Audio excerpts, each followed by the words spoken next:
This course comprises a book entitled Persian Language Teaching. In Persian, آموزش زبان فارسی.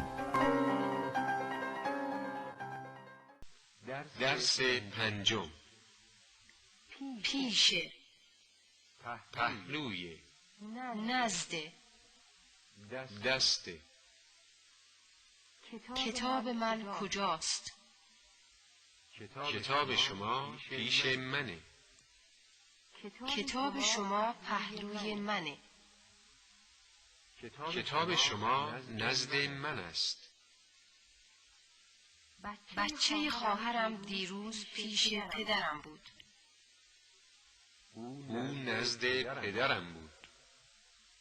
پول او دست منه.